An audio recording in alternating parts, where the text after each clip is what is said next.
Hello, my sweeties. I'm Selis from Sweet and Spooky here on YouTube, and welcome to Women in Horror with the horror miser Monty G.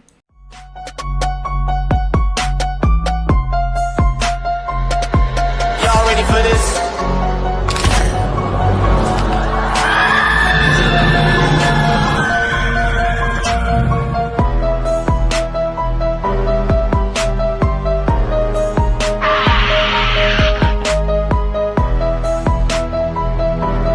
Hey, horror fans! Once again, it is me, the horror miser, Monty G. Hey, horror fans! Once again, it is me, the horror miser, Monty G. Welcome you to another episode of Women in Horror, and this time I have a very special guest. She is a lovely and giallo-loving horror woman. Very surprising that she likes that. It is Selis from Sweet and Spooky. That's me. Yes, the giallo-loving girl. Yeah, talk about that because it's very interesting that because how old are you, by the way? I just had a birthday. I just turned 29. Ooh, boy. I'll be 60. I'll be 62 in August. So Oh, whoa.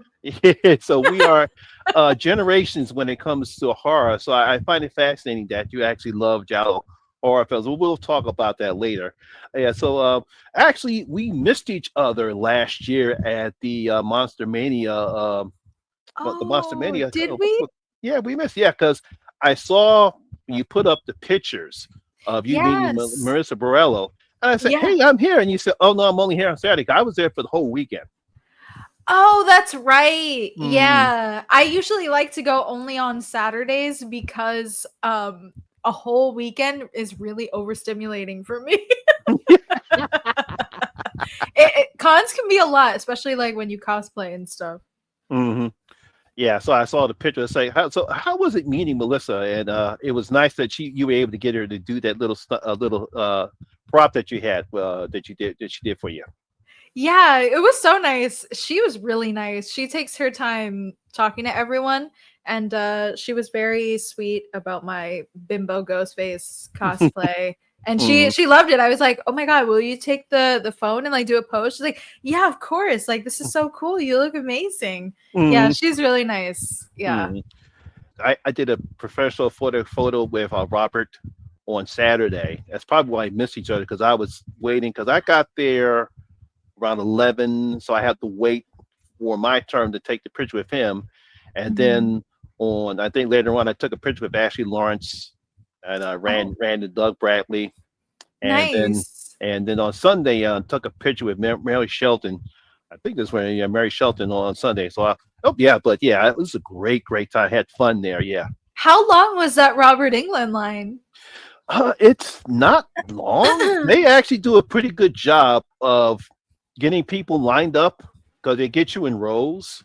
They have you Right. all lined up, and they do it very well. So it's not like it doesn't seem long, and it's not long. It's how they have it set up.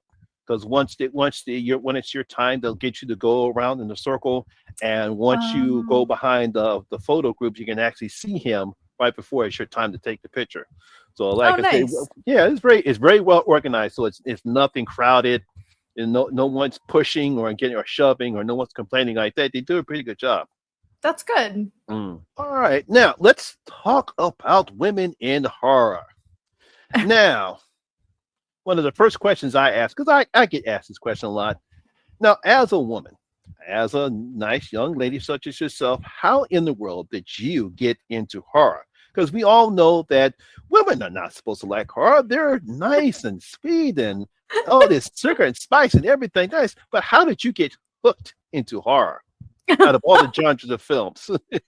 So this is actually a really funny story. Yeah, I got into horror by accident, which is a really funny story. So I don't remember how old I was, but I was really young, and my aunt had asked me what I wanted for, I think it was my birthday. Hmm. Um, and at the time, I was like, "Oh, I really want the Chucky Rugrats movie. Like that's Hmm. what I want." Uh-huh. And this was so long ago. She went to like a video store and she got me what I guess she thought is the Chucky movie. And Mm-hmm. obviously I was a kid, so I didn't put it all together. I put in this tape and it ended up being Child's Play. And I was so confused. I thought the commercials were just like really long. And I was like, Uh, when am I gonna see the Rugrats? Where's Chucky? Because Chucky was my favorite Rugrat. So I was yeah, like, because oh Chuck, my yeah, God. because yeah, even though I was too grown for Rugrats, I still know the characters. Yeah, like he was my favorite. So I was like, where are the Rugrats? Like, where is the song? And then I Where's the song? remember, Where's Angelica? yeah, I remember seeing the scene of Andy's mom holding Chucky and Mm-hmm. he started like cursing and his face got really scary. And I was like crying and then I was too scared to turn off the TV. So then I just like hid under a blanket and waited for my mom to come home. So yeah, and then Chucky really scared me for a really long time. And it wasn't until like I want to say I was in like middle school where I was like, yeah, actually I like Chucky now. Like I started watching like some of the movies because they used to always be like on sci-fi. Mm-hmm. And I was like, you know what? Now I'm obsessed. So I don't know. I think it was like I was always scared, but I was interested, you Mm-hmm. know? Like I was like, I want to explore this more. And now Mm-hmm. here I am. Yeah. it, it It's so seems funny. it seems like as long as I've been doing this women, every time when I hear the stories, it's everyone was young because I was Yeah. young. I Oh, was I young love that. when I was like 6 or 7 years old, and obviously coming from old school as I am, it was the Universal monsters, and I first saw the Mummy, and Oh I my was just God. eventually hooked ever since watching the I Mummy, love and it. then Did it scare you? no, no, Oh, I have a morbid sense of humor. Even when I was little, I had I a morbid love that. I had a morbid sense of humor, and then eventually, really got me hooked was the Hammer Horror Dracula series and Christopher Lee, and it's just like my mother would say that stuff is going to scare you, and I would just laugh. To me, the stuff was funny, so it's like that's what got me into horror. Watching it at a young age. That's so cute. I Uh, love that. Yeah, that seems to be a theme for everyone. uh, Yeah. okay, so what are your thoughts regarding how women have been treated in horror films? Over the years. Yeah. Oh, yeah. In general, and then over the years. Yeah. I think we've come a long way.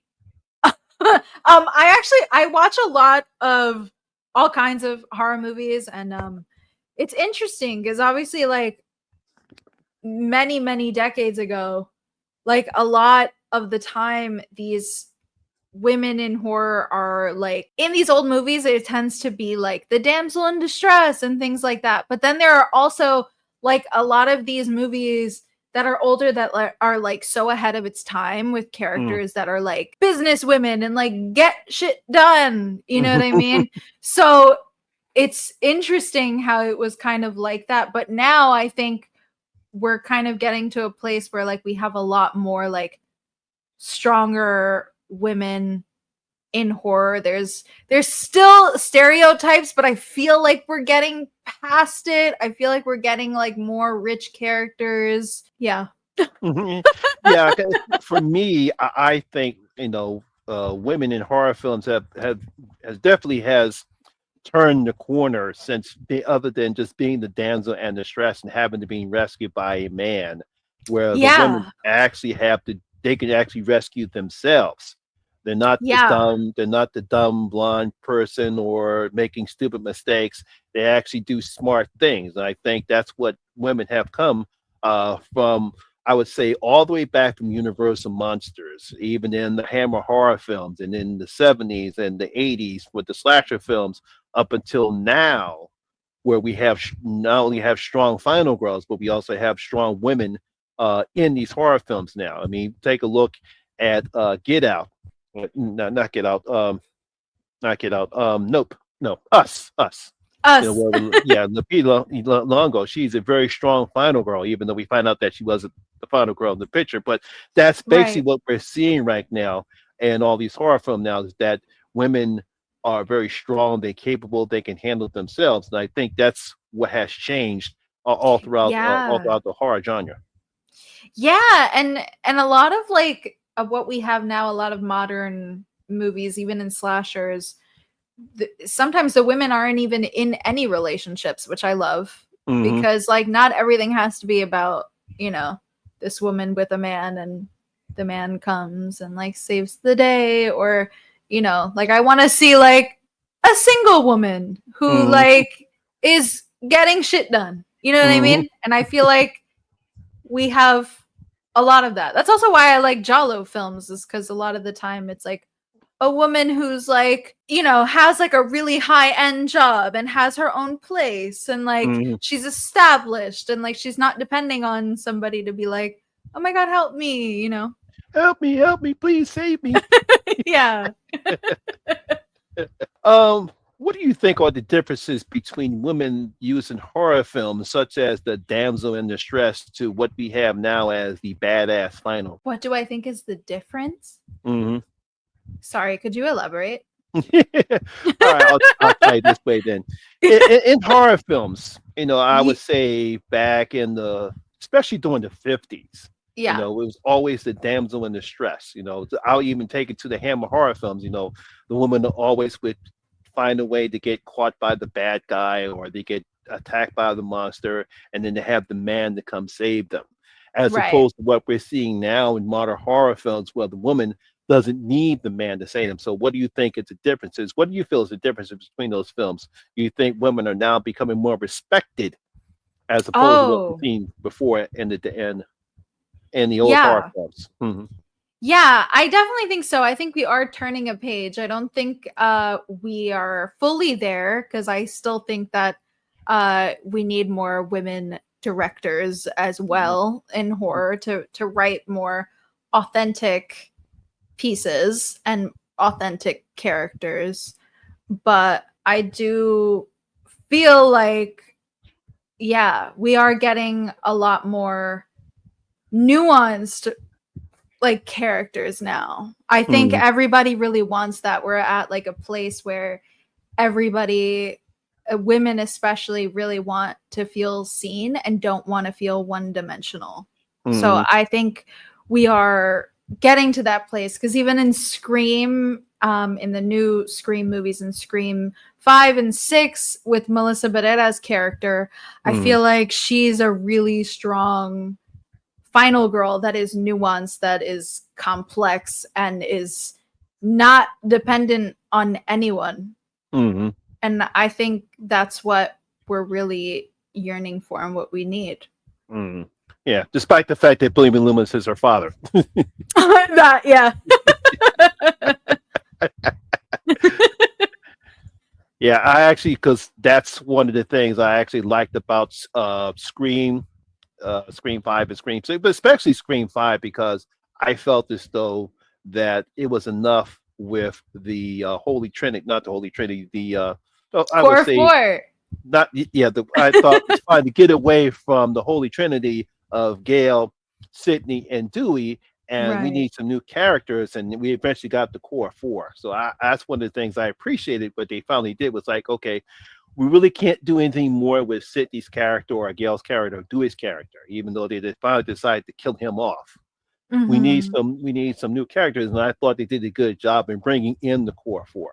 Yeah, they definitely did. How do you feel about the evolution of the final girl trope in horror movie? Whoa. What a big question. Mm, It's really interesting to watch the evolution because like I was saying before, in like the earlier horror films, women were so different, and then like once we get to like the 70s, we have characters like Ripley and Alien, who's just like a badass, like through mm, and through.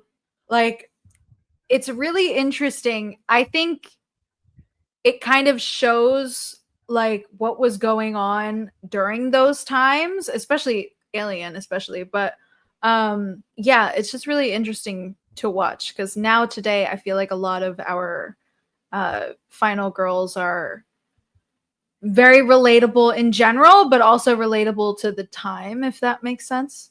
Yeah, it does make sense. Yeah, because Yeah. I think when it comes to Final Girls, um, they basically were weak.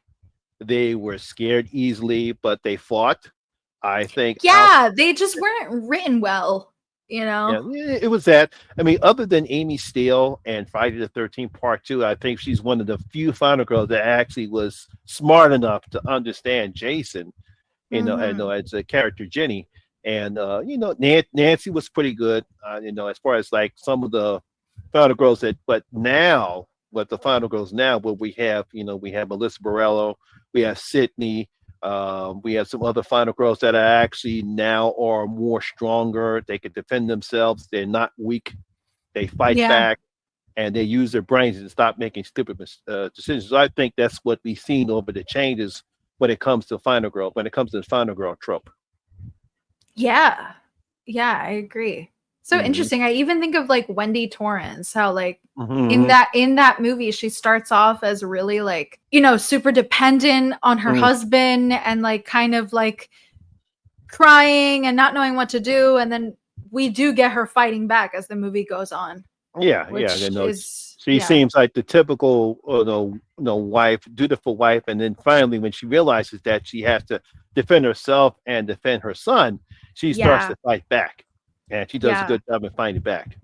She does. She's one of my favorite Final Girls actually. Yeah. Do you feel women were objectified and disrespected during the early slasher films with the gratuitous nudity? Because I would say after Friday the 13th came out, and we got this whole rash of slasher films. And for some reason, we couldn't go without seeing a woman expose her breast or expose her butt, or even sometimes we have full frontal nudity. Now, do you think Mhm. women were disrespected or objectified during that whole slasher craze with the gratuitous nudity? Oh my god, yeah. Yeah. I'm happy we're getting past that. Hmm. Yeah, I think 100%, especially like, Y2K, early 2000s horror, like I think back to House of Wax 2005 with Paris Hilton and Mm. the way she was treated, and like, everybody went to go see this movie because Mm. they were like, "Oh, we're going to see Paris Hilton die and we're probably going to see her boobs." And like nobody like was like, "Oh, I actually want to see Paris Hilton because she's iconic and like she's going to Mm. be a fun character." You know what I mean? Mm. And also we had so many ridiculous stereotypes that were disrespectful as well. Like there were so many stereotypes with Latinas, there were stereotypes with, Mm. you know, so yeah, I think we were in a really bad place for a while where women were just kind of viewed in these specific horror movies as like just things to look at and not people, and they weren't written well and they never really mattered to the story, you know? So I hated that. Like I always hated the dumb blonde thing. Yeah. I don't know. Like I get it's part of like people will argue it's part of like the Friday the 13th thing, it's part of the era. I don't care. I'm glad we're past that. Yeah, yeah. You know It's what I like mean? it's if for me, unless if it's actually part of the story, then yeah, I get it. It makes sense. But just to add it, just because you want to, a prime example is Jennifer's Body. The Oh movie my god. got Yeah. marketed obviously for teenage boys because of a makeout scene between Megan Fox and Amanda Seyfried for a 15-minute makeout, and that was not the whole purpose of the movie. It was not Yeah. and I was like, wait a minute. Yeah, I understand Megan Fox is hot, whatever hot We is. know. Yeah, yeah. She's Yeah. beautiful. So is Amanda. We know. But the movie was not about two girls making out. No, the movie was about these two friends, Needy and Jennifer, and we find out that they actually really didn't know each other and were not great friends. That was the whole movie was about because Diablo Cody, that's what she said. She said, "Look, I didn't write a movie about two hot girls making out. I actually wrote a movie about a horror movie about these two friends, and come to find out they really had nothing in common." Yeah. Yeah. Hmm. Yeah. Jennifer's Body is interesting because I went to go see that in the theater when it came out with my dad, and my dad hated the movie and thought it was so stupid, and also was trying to like cover my eyes during the kissing scene. Little did he know I turned out to be gay, but it's just so funny because he was like, he had such a different experience where he was like, well, that sucked, you know, like they just put that out so that people could come see Megan Fox kiss a girl. And I'm just like, Yeah. this is such a nuanced movie. And I think I was like 13 when the movie came out. And I was like, what do you mean? It's about female friendships. And like, you know, I was like telling him all this stuff and he's like, you know, but yeah, I remember the trailers for that because I really wanted to see it. And they just 100% marketed it towards men. Yeah, they marketed the whole marketing campaign was towards men. The whole marketing campaign was not towards men, but I would say adolescent and teenage boys. That's what they're trying to market it to, and unfortunately, you know, that's not the whole film was not about seeing two hot girls make out. No, there was not that. Yeah. Yeah, but that's one of the problems I had. You know, especially with that film. But you know, if you're going to add nudity in the film, it has to at least be something to the story, not just because you want to see hot people make out or seeing a girl with exposed breasts, or even men, you know, seeing their bare chest or seeing their behinds. You know, it has to be some aspect of the story. I think a perfect example is They/Them. They/Them, which I really wanted that film to succeed because it was the first time we actually see not only gay people but trans people in a film, in a horror film. And I thought there was a scene where they actually had a makeout scene between two men, and but it was not gratuitous. It was just two men finally be able to express themselves, you know, because that's what they were. Yeah. Yeah, They/Them. It's such a good title too. It's a fun play on words. Yeah, it's sad that movie didn't really take off. Now I get to ask you this question: what makes you get into giallo films? Because it's very rarely do I see a younger person go into films that came out during the 60s and 70s. What got you into interest in that particular genre of films?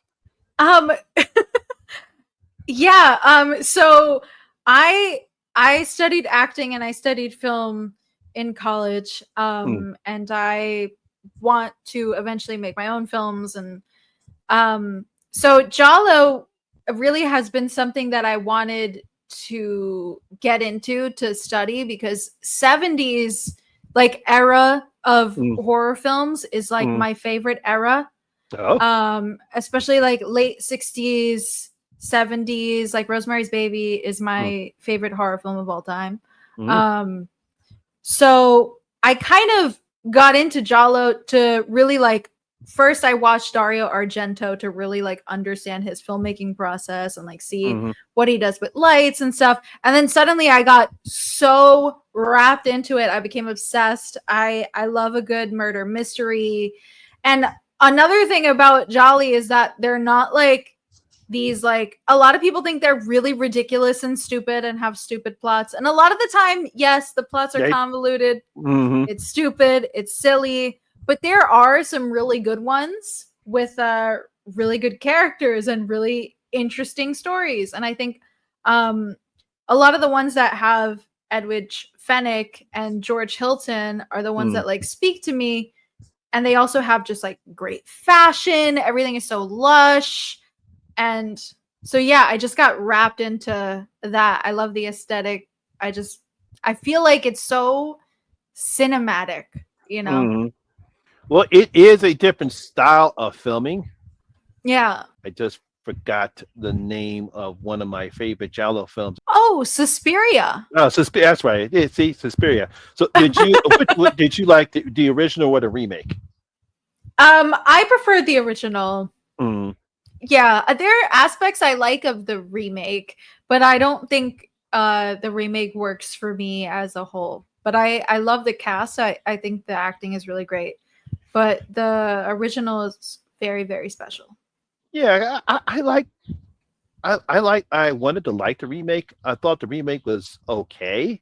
Yeah. Tilda Swinton does a fantastic job in all the roles that she has in the film because she has three roles in the film that she plays. Yeah, she's great. I didn't like the ending. I thought the ending was Same. yeah, I thought the Yeah. third act was a bit ridiculous, a bit Yeah. overdone. Yeah. I It, agree. it kind of took me out of the whole movie. So I just prefer the original. I give them credit for at least trying to do something a little different, but like I said, that third act just took me out of the movie. I get that because I was in Mm, the theater like ready to leave because it's also a mm. long movie. Oh yeah, it's very long. So, I was It's like, very long. we need to get to it, you know? Oh man. So your thoughts on rape revenge films? Do you think that a male writer director can make them correctly, or think that should just be for a woman writer to make the rape revenge films, especially like say like I Spit on Your Grave and Revenge and some of the other rape revenge films that we've seen throughout in the horror genre. Yeah. So I'm not big on rape revenge Mm, films. I'm very anti I Spit on Your Grave because I think it has very gratuitous uh essay scene. It's mm, long. Obviously, we know it's written directed by a man. mm, I don't resonate with that movie in any way. And I think it focuses so long on that scene when that shouldn't be the focus. The mm, primary focus of rape revenge films for me should be the revenge. I don't think that we need to be shown um these scenes. A lot of them are triggering, mm, obviously. mm, And I do personally feel like women tend to handle these movies better mm. and softer. I think Revenge is a great example. I love Coralie Farja. Obviously, I love The Substance. Oh yeah, Um, who doesn't love the substance? right? It was my favorite of the year. Uh, Um, but yeah, I think that film does it really well because she doesn't show us, but we know it's happening mhm, and it's alluded to, and then the rest of the movie is her getting the revenge, and I think that is what those movies should be mhm, about. I think less is more, and I feel like I've seen a lot of rape revenge films, mostly that are made by men, and usually the scenes are very very uncomfortable and long. Like I think of Irreversible. mhm. That one is so long. I don't know a Oh yeah, single soul that can just like sit through that. It's like almost 10 that that minutes. that was a that was It's a a tough tough watch. watch. It's a And the tough thing watch. is, it's like it's a good movie. It's like Mhm, a good story, but like I can't. You know what I mean? I could do without this. mhm. You know, and it's Yeah, so long. hmm. It's like this when I saw the remake for I Spit on Your Grave, and I give the actress Sarah Butler credit for some of the stuff that she had to go through in that particular scene, but I prefer the revenge part because she really takes it to them in that revenge part. I think the revenge part for that is almost just as good as the revenge in Revenge. Yeah. I Mm, actually would agree. I would agree with that. mm. Okay, let's see. Do you think that women directors of horror films are finally getting the respect that they deserve? Oh my god. Yes, I do. I think we were just talking about The Substance. Mm, I think yeah, 2024 was such a great year for women in horror. The Substance I think is going to help like pave the way for more women mm, making horror, and I think because Coralie got recognized by literally everyone, the Academy, and this movie just like took the world by storm, which I mm. wasn't expecting at all, having seen Revenge when it came out and knowing that Coralie was more of an indie director at the time. Mhm. So that was nice because she's been in the game for a really long time and making movies for so long. Yeah, I know. Um, I was surprised that they gave her. Um, when I saw it was her, I said, "That's right. That's the girl who did Revenge." Wow! And because I looked at her IMDb, and she said she's mostly done indie films, and the fact that they mhm. would gave her a chance to do a big budget film, and she Yeah, knocked it out of the ballpark. You know, she did. And I, what a big movie, you know? mhm. Like it's wild. You know, I still think Debbie Moore should have got the Oscar. Oh my god. I hated that. I was like, we've been robbed. Oh my gosh. And I like mean, 'cause, I liked Honora and everything, but I just think uh-huh, like that was Demi's like big moment, you know, like yeah, her mm, return. The mirror scene is so brilliant, you I know? know. I mean, it's like I think one of the best scenes in The Substance is her going out on a date with an older man, and she looked great, She but looked great. unfortunately, That's my favorite scene. she let her insecurities get the best of her. Mm, Yeah. mm, And it's such a like universally relatable mm, scene because I too have been through that, you know? mm, Like, so that's so sad. Yeah. I yeah, hate thinking of that. She scored every other win, but I really mm, wanted her to get the Oscar, you know, seal the deal. I know. Yes. So that sucked. Okay, so how did you come to get on YouTube and create Sweet and Spooky? Oh my god, it's funny. Um yeah, okay. So it was actually during the lockdown. Hmm. So I did study acting. I hadn't really been doing any acting work. Hmm. Before the world shut down, I did a few like off-Broadway shows and things like that. And then, you know, I was kind of doing nothing. And I've always loved films. I love all kinds of films, but horror has always been like my big passion. Hmm. And I never really had like an outlet to like really express how much I love horror movies because I always knew that I like loved them to a degree where I knew I want to talk about them all the time. Like, so I was like, okay, well, I feel like now I'm doing nothing. I Hmm. have all this time. I want to watch like everything. I want to finally like dive into everything. And I want to have other people to talk about horror with that also really love horror movies and are as passionate as me. So I started during the lockdown, made Sweet and Spooky because I love coffee. I love Sweet and Low, play on words.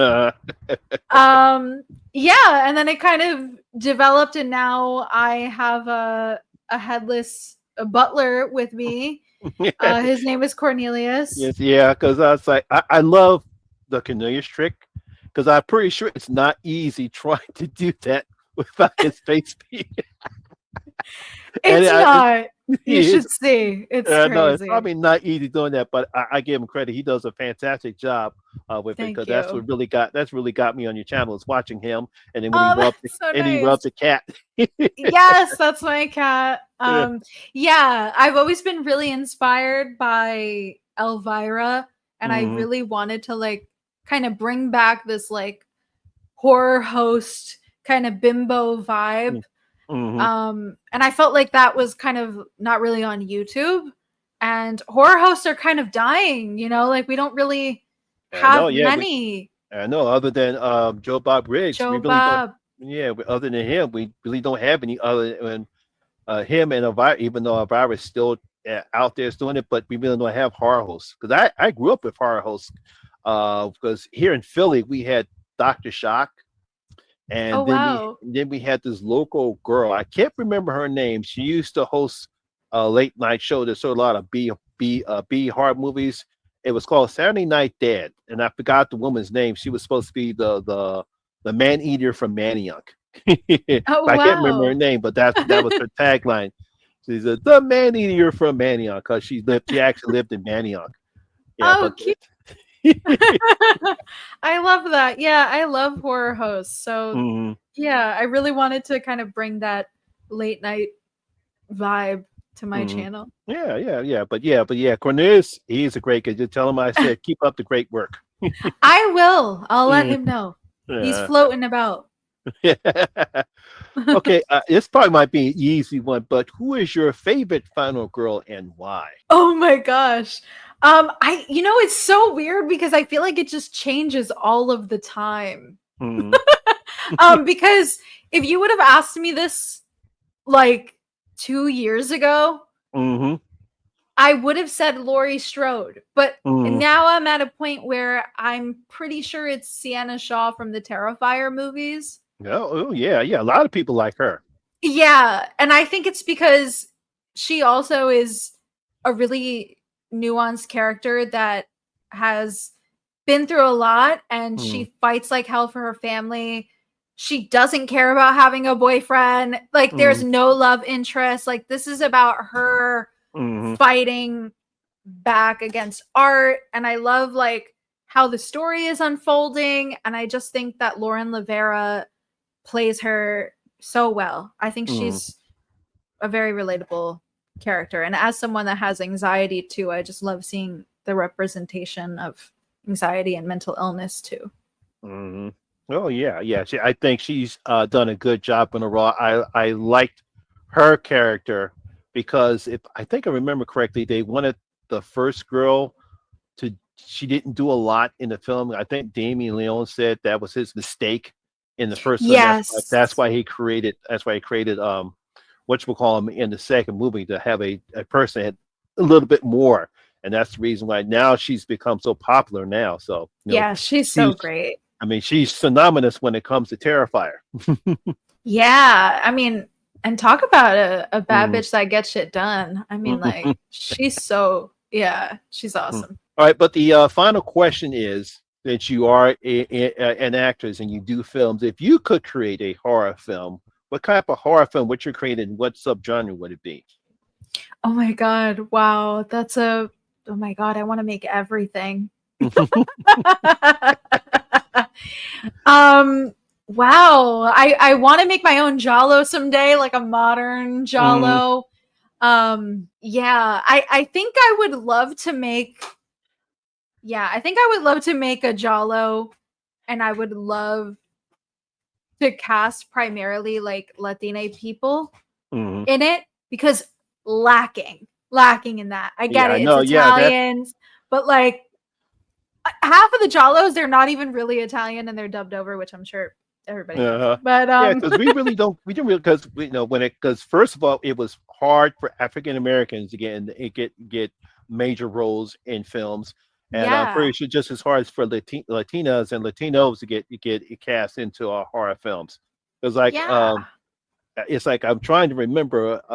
Do you know any major Latinas or Latinos that are known for horror? No. Like Mm, that's the thing. Yeah, it's kind of crazy. Like Melissa Barrera sticks out to me right now because mm, she is kind of getting big in the horror space. mm, Um but no, I don't think I can name many. You know what I mm, mean? It's rough. mm. Um, so yeah, I think I would love to make a Jalo. Yeah, that just seems like my vibe. But I want to make so many things. I even want to make like a body horror situation one day. But you know, Mm. money, money. Money, money, money.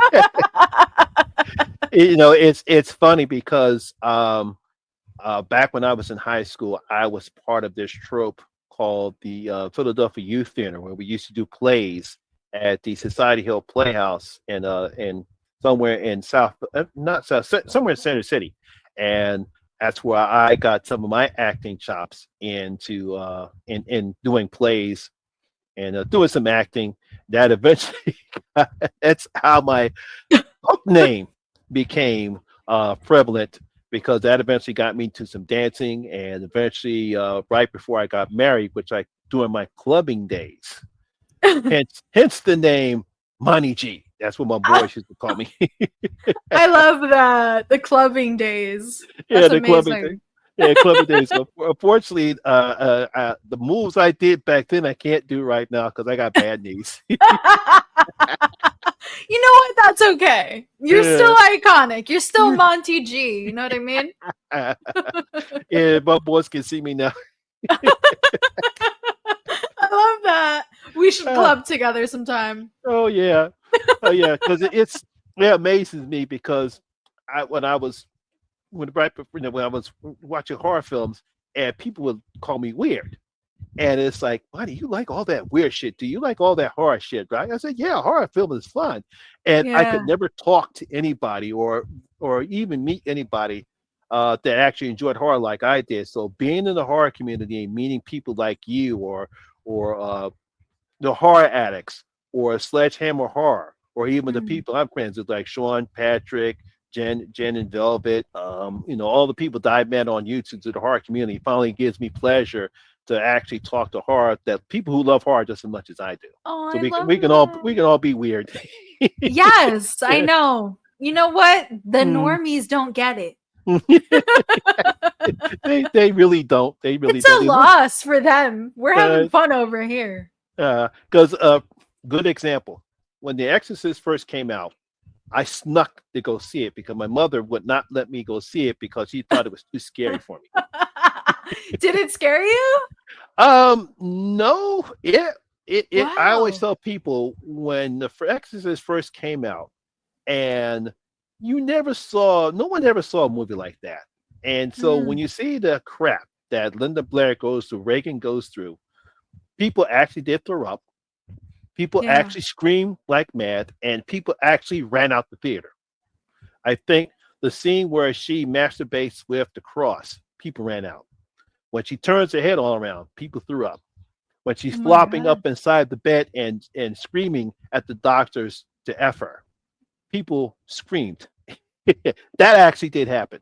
And yes, the lines Wow. were that long. Yeah, that was an experience that I'll never forget. It's just like when and don't ask me, I don't know why my mother took me and my brother to go see Jaws when it first came out.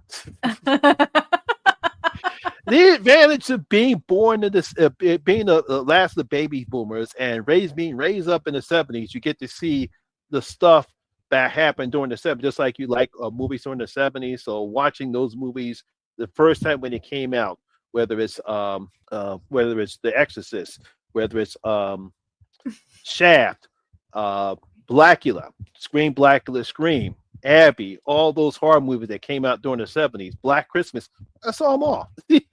Wow. Wait, you got to see Blackula in the theater? Yeah, I saw Black in the theaters. Yeah, me and my boys, we went to Oh, go sneak and see that. That was fascinating. I'm so jealous. I just watched it for the first time a couple Mm, weeks ago mm, with Cornelius actually, and we loved it.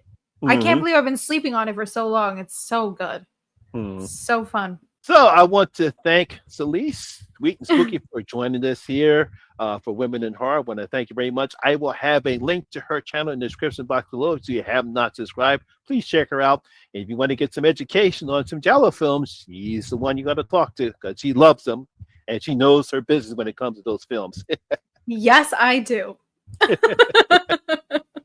We could talk about women in horror and yeah, come through to my channel, say hi. Let me know what you thought of this episode in the comments. Bye. And once again, my name is Lamont Smith, better known as the Horror Miser Money G. And always remember, horror rules. And again, please stay safe out there, everyone.